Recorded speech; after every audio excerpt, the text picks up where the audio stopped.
ओम उमा महेश्वराय नमः। आप सभी का हमारे YouTube चैनल पर हार्दिक स्वागत है। चैत्र मास महात्म कथा अध्याय 18 में आज सुने श्रीमद् भागवत गीता के छठे अध्याय का महात्म। कथा यदि आप सुनते हैं तो कृपया लाइक अवश्य करें। श्री भगवान कहते हैं, सुमुखी, अब मैं छठे अध्याय का महात्म बतलाता हूँ, जिसे सुनने वाले मनुष्यों के लिए मुक्ति करतलगत हो जाती है। गोदावरी नदी के तट पर प्रतिष्ठानपुर नामक एक विशाल नगर है, जहाँ मैं पिपलेश के नाम से विख्यात होकर रहता हूँ। उस नगर में जानश्रुति नामक एक राजा रहते थे, जो भूमंडल की प्रजा को अत्यंत प्रिय थे। उनका प्रताप मार्तंड मंडल के प्रचंड तेज के समान जान पड़ता था। प्रतिदिन होने वाले उनके यज्ञ के धुएं से नंदन वन के कल्प वृक्ष इस प्रकार काले पड़ गए थे, मानो राजा की असाधारण दानशीलता देखकर वे लज्जित हो गए हों।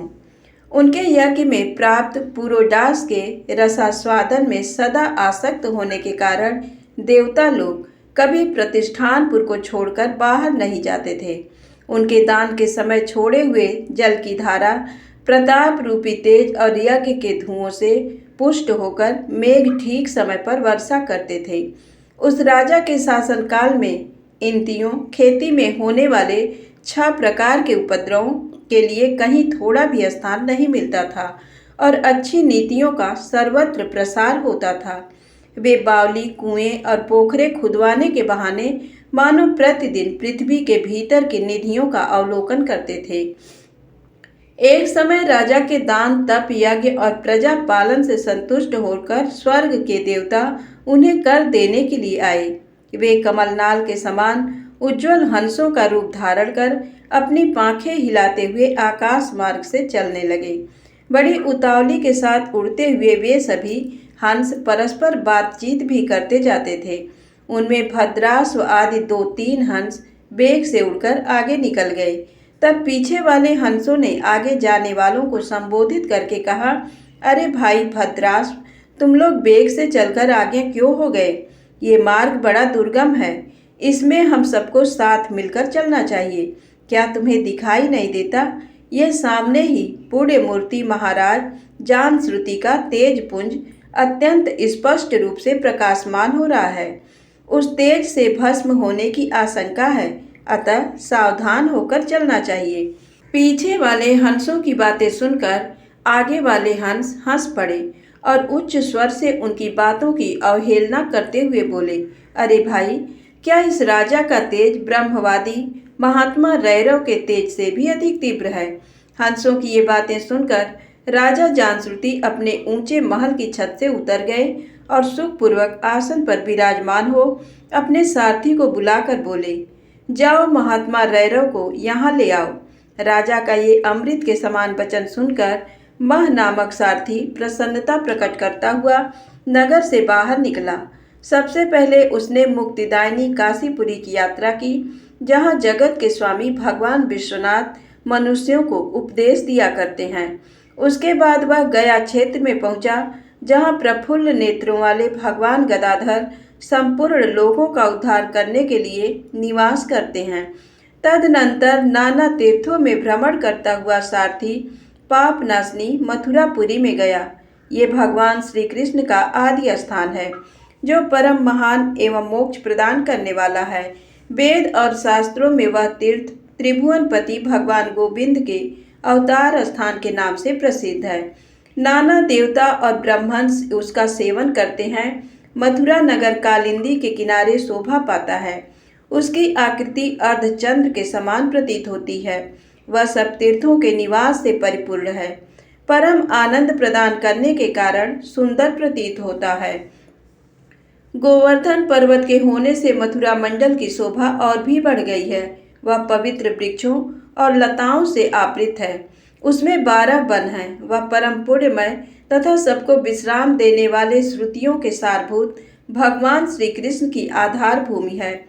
तत्पश्चात मथुरा से पश्चिम और उत्तर दिशा की ओर बहुत दूर तक जाने पर सारथी को काश्मीर नामक नगर दिखाई दिया, जहाँ शंख के समान उज्ज्वल गगनचुंबी महलों की पंक्तियों भगवान शंकर के अट्टहास की भांति शोभा पाती है। जहाँ ब्राह्मणों के शास्त्रीय आलाप सुनकर मूक मनुष्य भी सुंदर वाणी और पदों का उच्चारण करते हुए देवता के समान हो जाते हैं। जहाँ निरंतर होने वाले यज्ञ धूम से व्याप्त होने के कारण आकाश मंडल मेघों से धुलते रहने पर भी अपनी कालिमा नहीं छोड़ता। जहाँ उपाध्याय के पास आकर छात्र जन्मकालीन अभ्यास से ही संपूर्ण कलाएं स्वतः पढ़ लेते हैं, तथा जहाँ माणिकेश्वर नाम से प्रसिद्ध भगवान चंद्रशेखर देहधारियों को वरदान देने के लिए नित्य निवास करते हैं। कश्मीर के राजा माणिकेश ने दिग्विजय में समस्त राजाओं को जीतकर भगवान शिव का पूजन किया था, तभी से उनका नाम मणिकेश्वर हो गया था। उन्हीं के मंदिर के दरवाजे पर महात्मा रैरव एक छोटी सी गाड़ी पर बैठे अपने अंगों को खुजलाते हुए वृक्ष की छाया का सेवन कर रहे थे। इसी अवस्था में सारथी ने उन्हें देखा। राजा के बताए हुए भिन्न भिन्न चिन्हों से उसने शीघ्र ही रैरव को पहचान लिया और उनके चरणों में प्रणाम करके कहा, ब्राह्मण, आप किस स्थान पे रहते हैं? आपका पूरा नाम क्या है? आप तो सदा स्वच्छंद विचरने वाले हैं, फिर यहाँ किस लिए ठहरे हैं? इस समय आपका क्या करने का विचार है?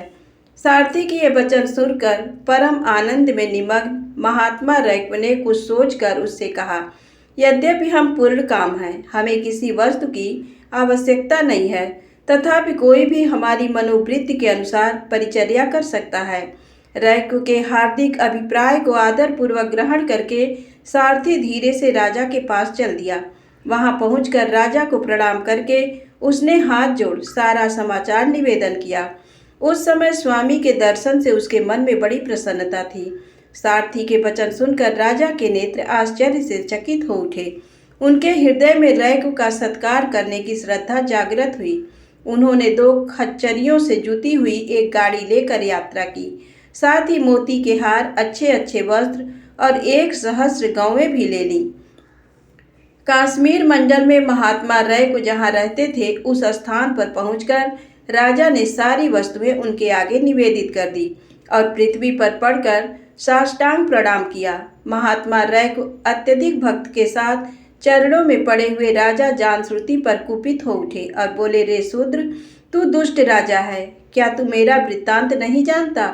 ये खच्चरियों से जूती हुई अपनी ऊंची गाड़ी ले जा, ये वस्त्र, ये मोतियों के हार और ये दूध देने वाली गौवें भी स्वयं ही ले जा।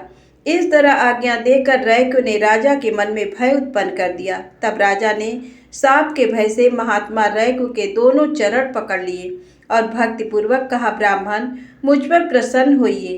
भगवान, आप में ये अद्भुत महात्म कैसे आया?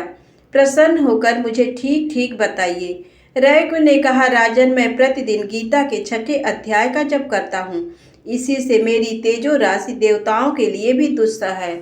तदनंतर परम बुद्धिमान राजा जानश्रुति ने यत्नपूर्वक महात्मा रैक्व से गीता के 6ठे अध्याय का अभ्यास किया। इससे उन्हें मोक्ष की प्राप्ति हुई। इधर रैक्व भी भगवान माणिकेश्वर के समीप मोक्षदायक गीता के 6ठे अध्याय का जप करते हुए सुख से रहने लगे। हंस का रूप धारण करके वरदान देने के लिए आए हुए देवता भी विस्मित होकर स्वेच्छानुसार चले गए। जो मनुष्य सदा इस एक ही अध्याय का जप करता है, वह भी भगवान विष्णु के ही स्वरूप को प्राप्त होता है, इसमें तनिक भी संदेह नहीं है। धन्यवाद। वीडियो पसंद आई हो तो कृपया लाइक अवश्य करें और चैनल को सब्सक्राइब करके मेरा सहयोग अवश्य करें। जय माता दी।